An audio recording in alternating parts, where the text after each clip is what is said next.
American football in Finland.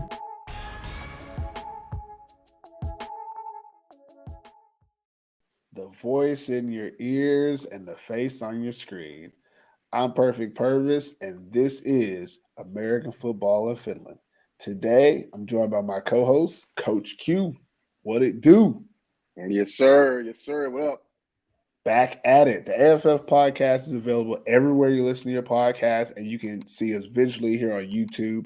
Wherever you listen or watch, be sure to subscribe, follow, and like us. And anyone who does that without hitting the like button, we know you're a hater, but that's cool. We're going to get on with the show anyways. Calling all youth football players. Are you ready to shine this midsummer? Join us at the AFF Nordic Challenge, June 18th through 21st in Helsinki. Showcase your skills to USA college coaches, train with some of the top coaches in Europe, and compete in one-on-ones. Get insider tips at exclusive recruiting sessions and seize international opportunities. You can even win big with camp-sponsored prizes. Space is limited, so register now. Maple League teams are back in action on Thursday with the Helsinki Roosters versus Lohja Crusaders. Then the Sea Crocodiles versus Helsinki Wolverines on Friday. And the Porvoo Butchers and Wausau Royals play each other on Sunday. Let's spend a little bit of time getting to each one of these matchups. First game we have Helsinki Roosters versus Lohja Crusaders. Q, what's an interesting storyline or question you have for this game? I want to see what more so from the Crusaders to see if they had any people come in to see what they're going to put out there against the Roosters. I know this is an important game for them too. I want to see them have score some. I want to see them finish some drives. I want to see what that quarterback can really do. I know he can run, but with the addition with whoever else they're bringing, I want to see what exactly is this team's identity. Defensively, I want to see them play a lot better than what we've seen the first time because they're going to need to. The Roosters are going to come out, injured or not. They're going to come out and throw the ball. They're going to run the ball. I think they're going to keep it real balanced. So I just want to see how the Crusaders bounce back from their first loss and just see like what are they going to showcase now, defensively and offensively. Yeah, for me, all I want to know about is defense. I think offensively, what's going to happen is going to happen. But I want to see if the Lohja Crusaders can, pressure the Roosters. Can they make them do something that they don't want to do? And something we've talked about before is, having Ambro throw the ball quickly, get it out to his playmakers. Can they limit that? Can they make Ambro do a full 3-step drop, get to your third read? Got to Can you? blitz. Yeah, Got to can you? blitz. You think that'll work? I mean, I want to know. Like that's something I want to know from the I mean, that's Crusaders. what I would do. I would if I Yeah, was a defense coordinator. I'm blitzing Ambrose, and I'm blitzing him up A gap, B gap. I'm not blitzing him from the outside because that's just I don't like that. I mean, I like it against certain running quarterbacks, but he's not running. So you know what I mean. Like I'd rather blitz him up A gap, B gap. He has to make a decision right now. But if you give him time to go through his progression and his reads, his receivers are just too good. Somebody's going to be open. So if it was me, I'm definitely blitzing him all game up the middle. I want him to get on the run and throw the ball like that. You're going to have to beat us like that, but you're not going to sit back in the pocket and just throw screens and throw outs and throw. Like I'm just not letting it happen. So that's yeah, my little, that spiel on makes that. sense. Yeah. For me, I'm gonna go about key matchups now, and I would say for them, I think the key matchup is Lawyer Crusaders defensive line versus the Helsinki Roosters offensive line. Because we know the Roosters offensive line is a little banged up. They're missing two of their starters. They have a young kid starting at right tackle. Hold on, I think I had his name written down here somewhere. What is it? Is it Romeo or Romero? Romeo Tormo, I think is his name, like number 58. I seen him play last game. That kid can't be older than 13 years old. He out there baby faced. And and I seen him even in the last game, he looked lost, but he was blocking anybody. I don't know if he was blocking the right person, but he was trying. I want to see if the Crusaders kind of attack that in this game. I think that's going to be the matchup is if they're similar to what I said for storyline, if the Crusaders are able to attack that offensive line, find the weak link, maybe it's not him, maybe it's someone else, someone else that's filling in for them. They find that weak link and can create that pressure and make the Roosters do something different.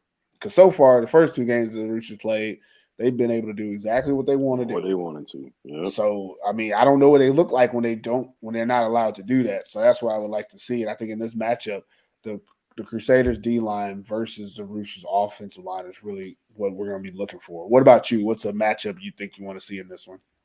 I'm going with the same matchup because I think if I go any other way, it won't really make sense. Yeah. Like you said, the Roosters are injured right now a little bit, so this will be the best matchup to watch. You know what I mean? Like if you want to upset them, or if you want to get a win, or you got to put pressure on their offense, because I think you'll have a chance. I think you'll have a chance defensively if you can get some balls down the field on the Roosters secondary. I think that's the weakest part of their defense right now, but yeah, that's a good matchup. I just think the Roosters offense is hanging on, you know what I mean, by a thread right now. Like they can't afford any more losses. They're playing a lot of backups.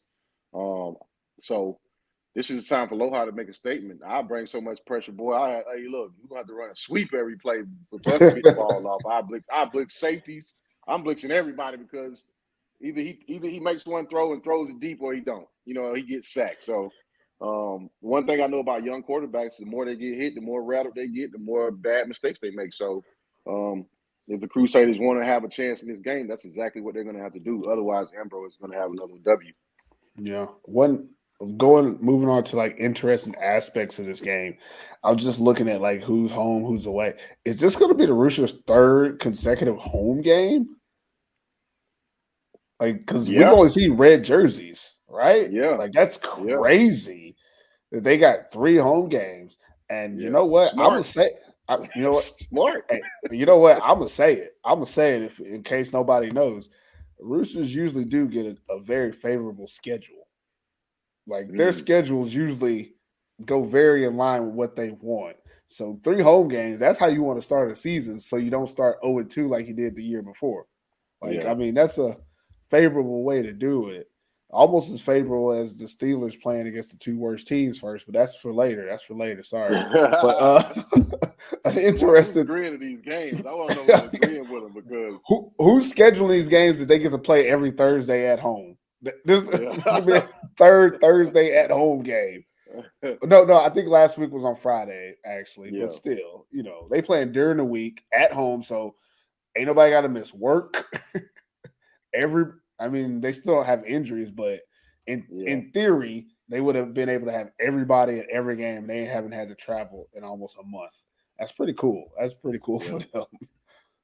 But outside of that, let's move on to the next game. That was quick.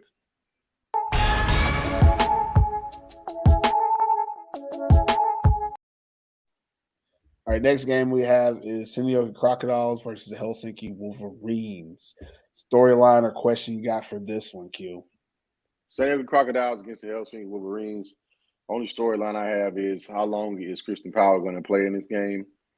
I'm sure they'll probably try to do some things that, you know, try to see what works other than feeding him.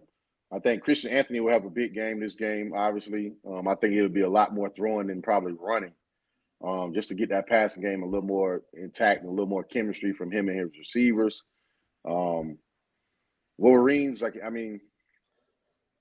like to see Will Young, you know, make some amazing plays that we seen him make, you know, a year or two ago.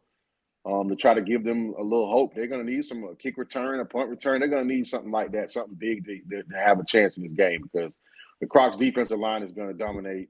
The Crocs offensive line is probably going to do the same exact thing. So that's why I said Christian Powell, depending on how long they want to have him in the game. But I think Christian Anthony, the quarterback, I think he can handle it himself. Even if Christian Powell didn't play, I think they'll still win the game hands down with the second string running back, with the Sokola brothers playing.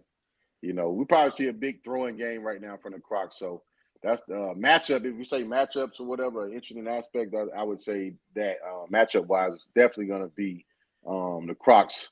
I would say the Crocs. It'll definitely be the Wolverines' whole defense against the Crocs and how much they're going to get the ball to Christian Powell. Yeah, that makes sense. For me, Always, I'm laughing for no odd reasons because I was looking at the schedule. These suckers got 3 home games too. I'm just going. Crocodiles gonna be at their third home game, just like the Roosters have their third home game to start the season, and they both probably gonna be 3-0. And now I'm looking at the schedule now. Hopefully they play each other in week 4. No, they don't play each other for a while. But After back, midsummer, all the good games after midsummer. yeah, I guess we just get these first ones out the way. But Yeah. I think question wise for me is Crocodiles. How many points can you score? I know one thing I will never understand is the lack of disrespect when it comes to scoring points. Everybody at some point starts putting in their backups and making sure everyone gets in the game. I'm not here for that. I'm here for foot on the neck. Now, every team has the same opportunity to be on that field. And if a team gets on that field and you take it easy on them at any point, you are, in my opinion, disrespecting the game of football because competition is what it is. And to compete, that person in front of you has to beat you. If they can't beat you, you beat them. You don't take it easy because you're beating them. And I'm telling the Crocodiles, don't take it easy on the Wolverines because they're not as good as you. I'm saying put your foot on their neck, put up 80, see if you get to 100 points. And then I'm telling the Wolverines on the other side, have some goddamn pride. Don't let them put up that many points on you. Yeah. Have some type of pride and force them to play you without being able to score that many points. So I really would like to see a 50 burger at least. And if I don't see a 50 burger, I know that they just didn't try to do it. And again, it's sad to me. But if you really want to prove something, because right now, what you're really trying to prove is who's the best team in the league right now. Is it you, Kuopio, or the Roosters? And this is your opportunity to say that we're so good that we put up 50, 60 on anybody that doesn't stop us. So I'd like to see that happening. Key matchup for me in this one, I think it's like what you said. The Wolverines defense versus the Crocodiles offense is where it's going to be because how many points they score. I'm not concerned about the Wolverines scoring points, but how many points can they stop? I don't know. Oh, yeah. I was going to say maybe they could put Adams on defense, but they can't do that. That's too many imports, right? Yeah.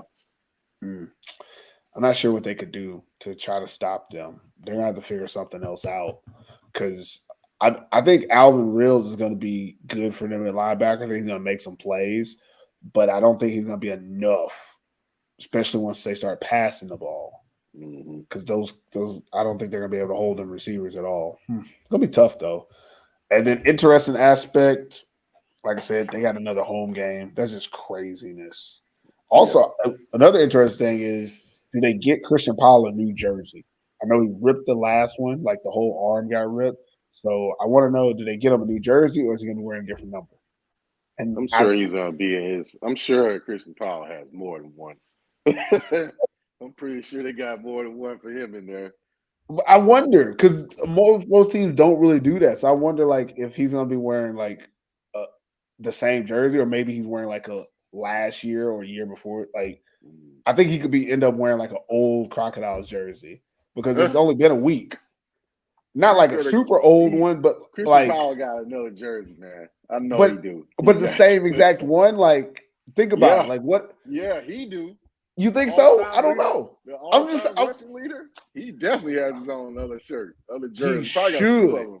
He should. I agree with you 100%. But you've coached and you've played in the Maple League.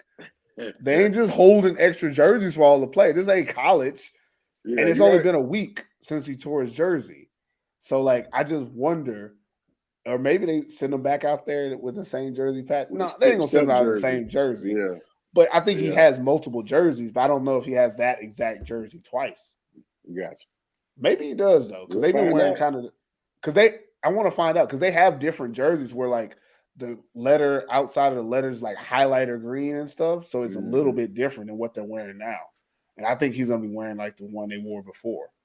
Because I feel like they probably haven't had to buy him a new jersey in like 3 years because he keeps his pretty nice.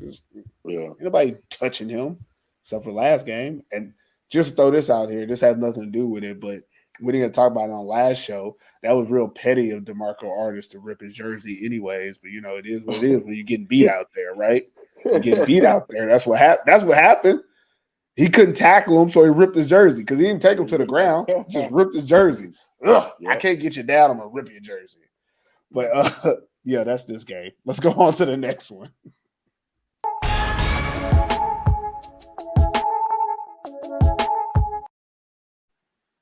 All right, last game of the weekend, Porvoo Butchers versus Wausau Royals. This would be the game of the week if I had to say one.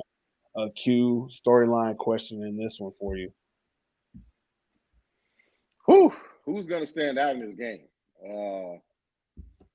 I personally I don't really going to say who I'm picking right now, but I actually have an inkling on who's going to win this game, who I think is going to win this game, and it's because they're going to go for what they know.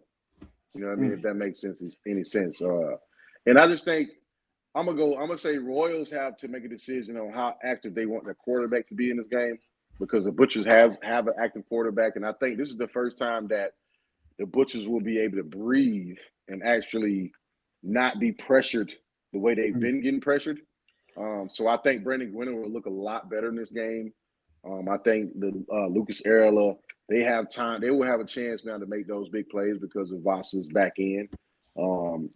But also they got to deal with Alpha on the other side. And there's no telling, you know, what he'll do offensively in the return game.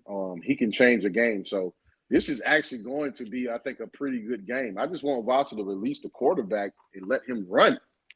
Because he can run. Like, let him run. I want to see what he really can run. Yeah, you're right. It's like he's maintaining the game. He's not really taking a whole bunch of chances, but he can run. So I'm like, run some zone read with him, like something like I want to see put out a little more so where the safeties actually have to come up and worry about him a little bit. That way Alpha gets those one-on-ones that you want him to get.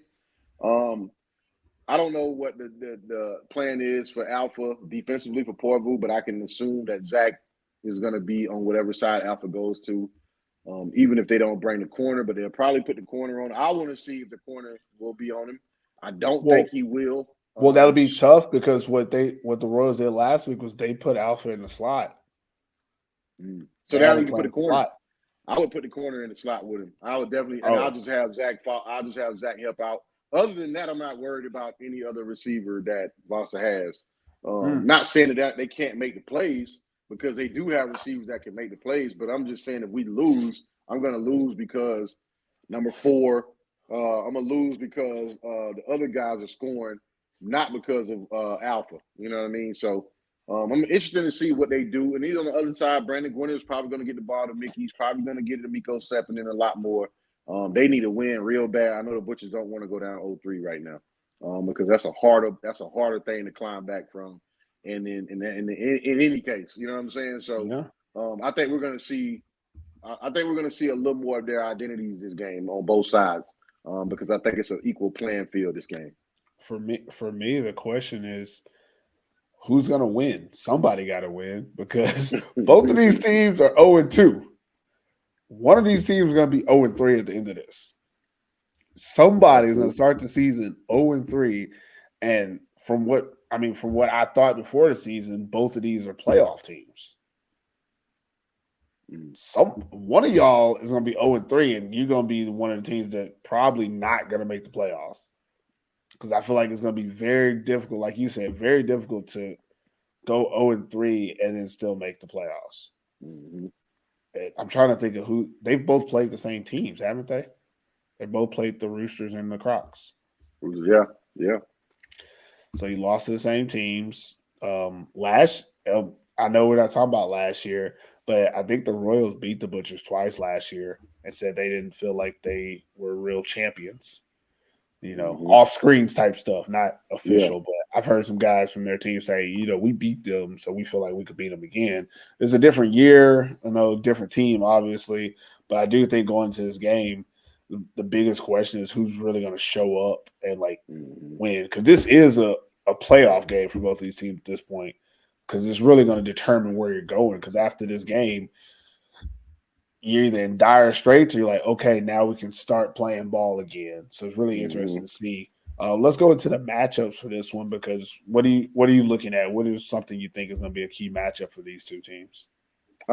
Secondary, I think secondary on both sides. I think Yeah. the matchup, Brandon Winter and what he's going to do to open up the field against the Royals, and also the Royals quarterback opening up the field against the Butchers. Because if I'm him, and from what I've seen the past few games, I'm feeling pretty good about my chances downfield.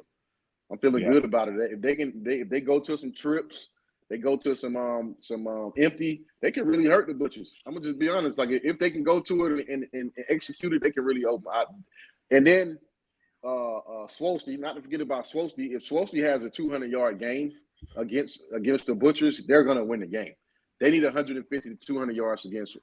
Is he capable of it? Yes, because he's gashing everybody.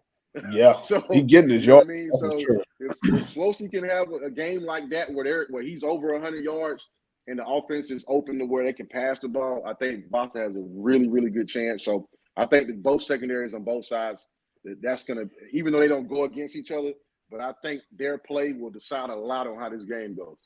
Yeah, and that's crazy that you said both secondaries, considering the Butchers have 2 Americans in their secondary.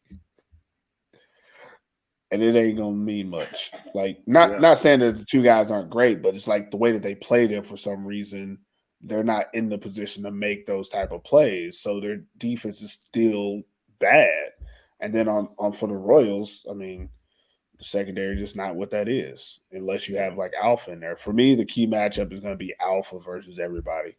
I think one thing that we've seen so far this season is that Alpha Jallo is probably the most talented player on the Royals team if he's given the opportunity to shine.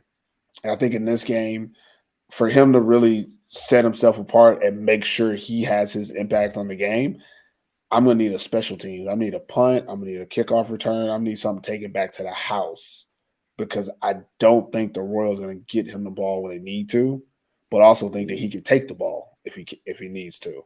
And that could be helpful. I think the Butchers, their special teams is okay, but they're also, I think, dumb enough to kick him the ball.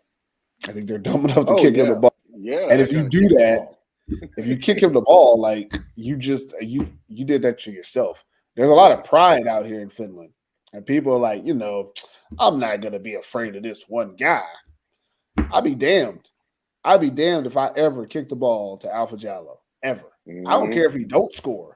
I don't like the idea that my heart rate starts going really fast whenever he gets the ball, because he might score. And I think even if he doesn't score, he does something exciting, that momentum. You don't want that going against your team. So just kick it out of bounds. Take a penalty if you have to. I don't care. Don't get that man the ball. But again, in this game, if Alpha touches the ball, like think about a normal game, Alpha maybe touches the ball 4 times and probably scores twice. Imagine if they gave him the ball 10 to 15 times in this game. They made sure he got the ball. I haven't seen a screen to him at receiver yet. Why not? I was just going to say that. Reverse Why screen. not? Man, some of everything. A jet sweep. Jet sweep. Yeah, sweep is what. That's really why when I first ever seen Alpha was from jet sweeps. Like this dude, he's too fast on that. Like if you don't have a defensive end that's disciplined, a jet sweep, he'll get you 7-8 yards every time, just off of his pure speed alone. Yeah. And he's probably going to break a few of them. So, and you got Seppo. Seppo gonna set that edge for you, right, Seppo? Yeah. So, I mean, this is common stuff. And then even like some stuff that they did last year, put him at running back. I don't care. Just give him the ball. Yeah. Find a way to get him the ball.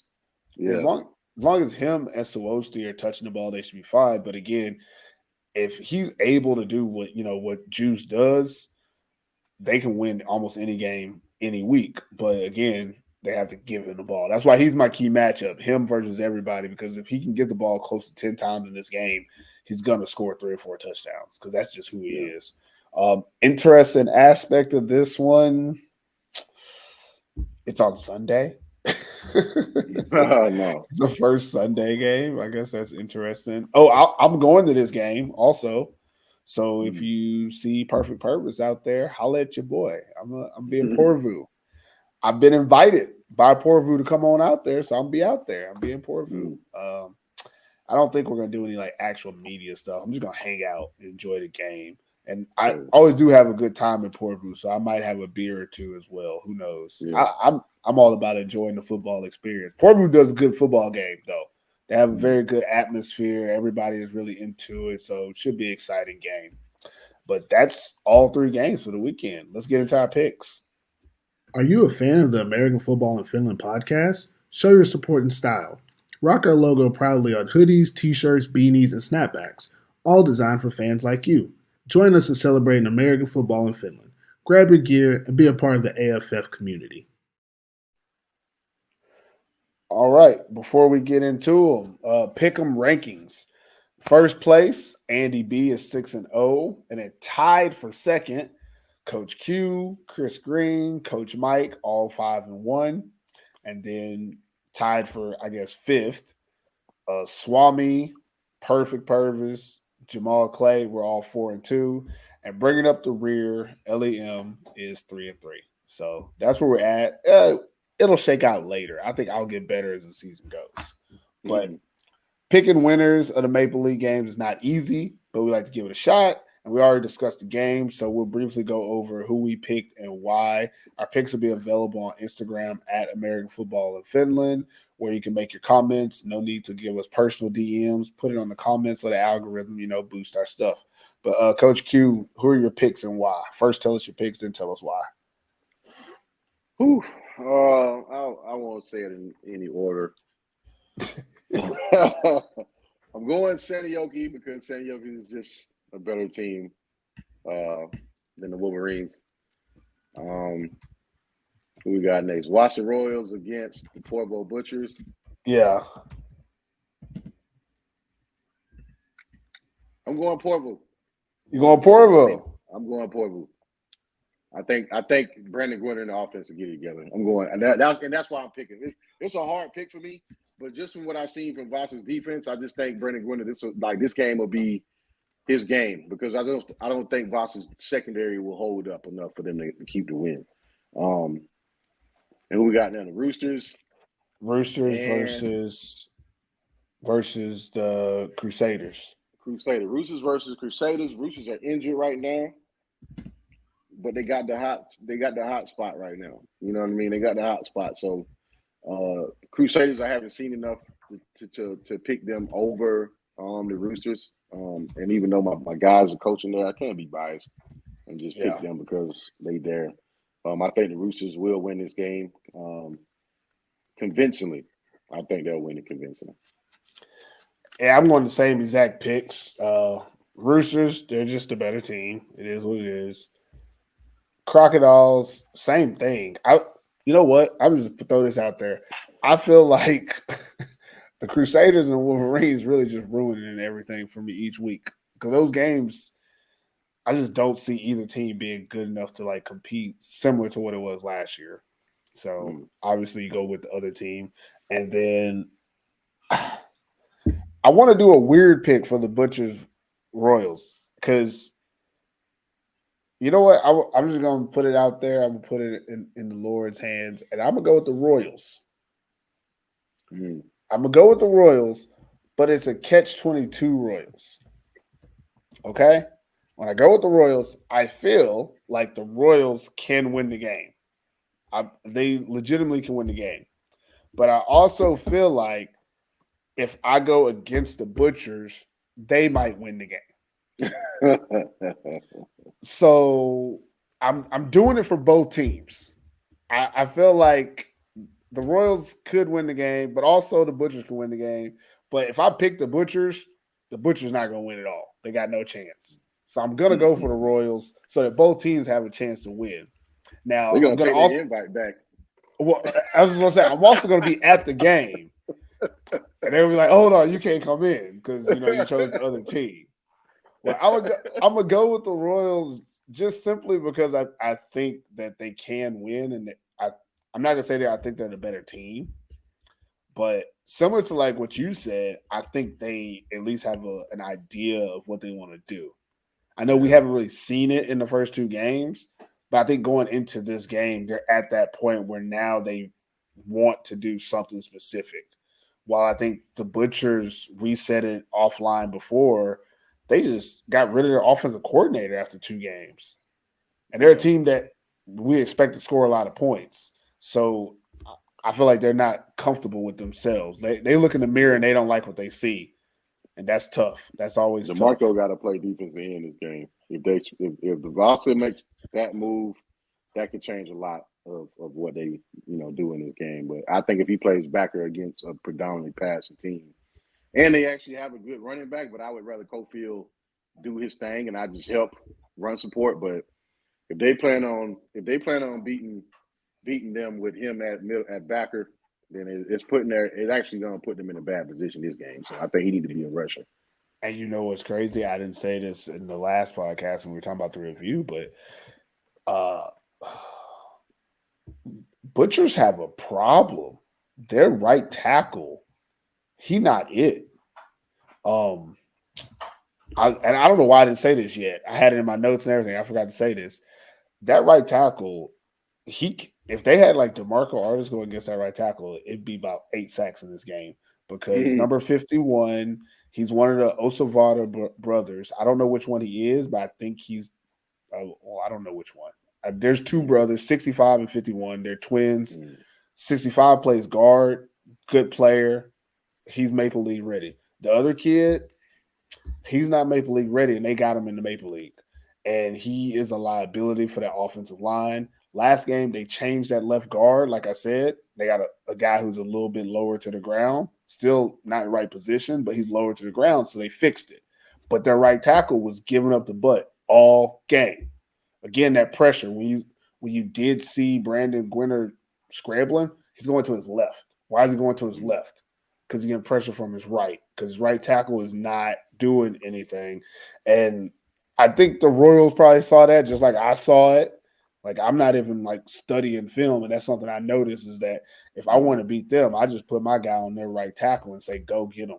And you're going to get him because he's not going to stop you. He doesn't have the skill set at this moment. Not saying that he won't get it. He's not a bad kid. He's a good U20 player.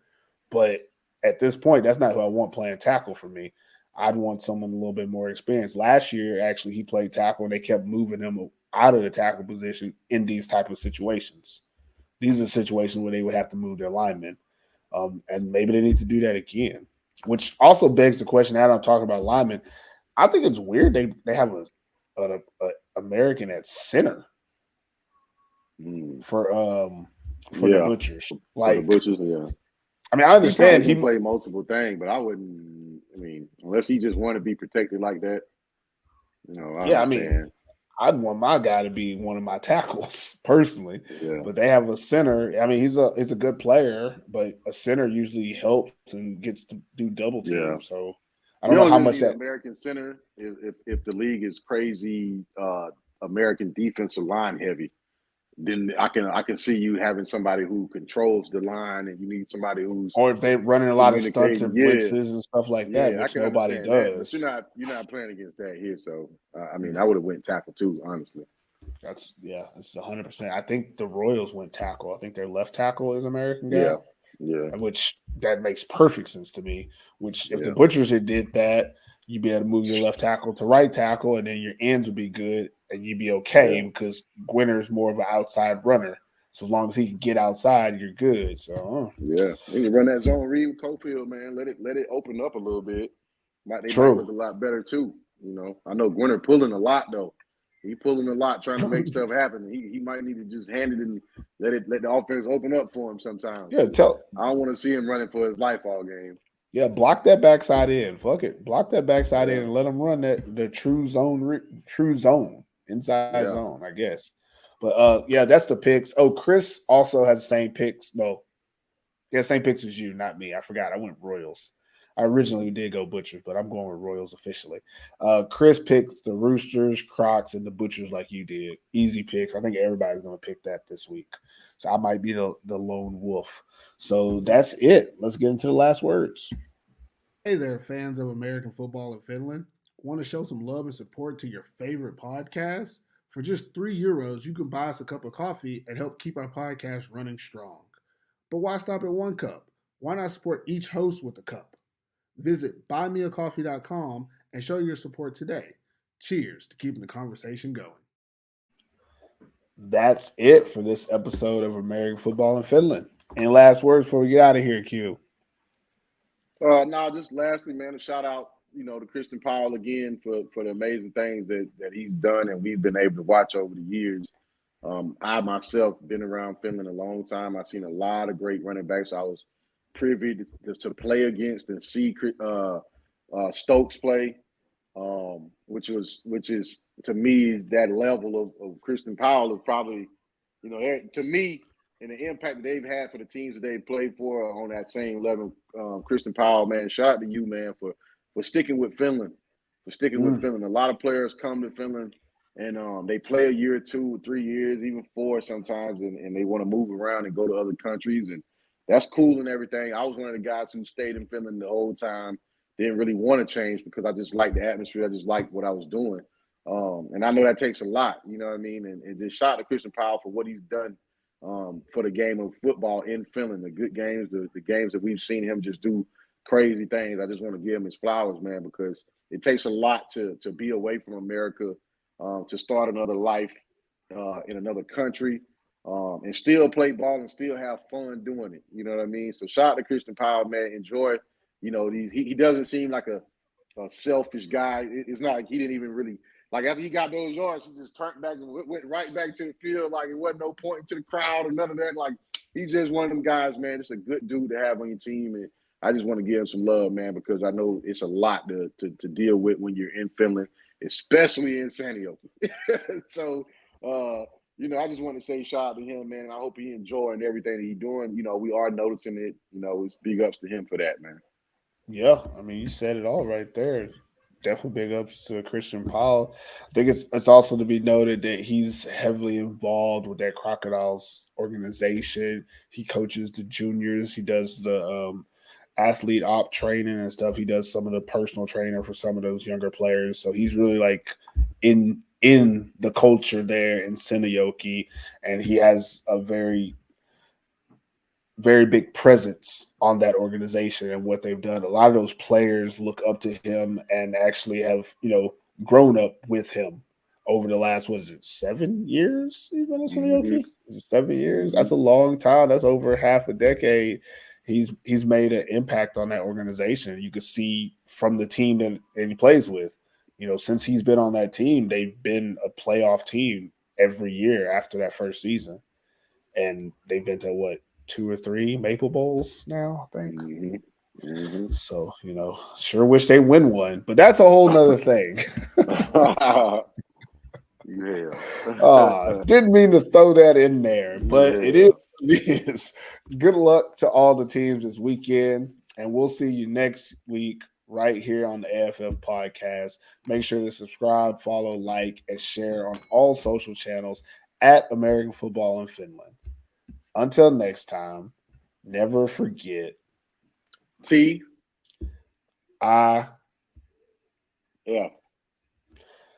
We gone. Yeah.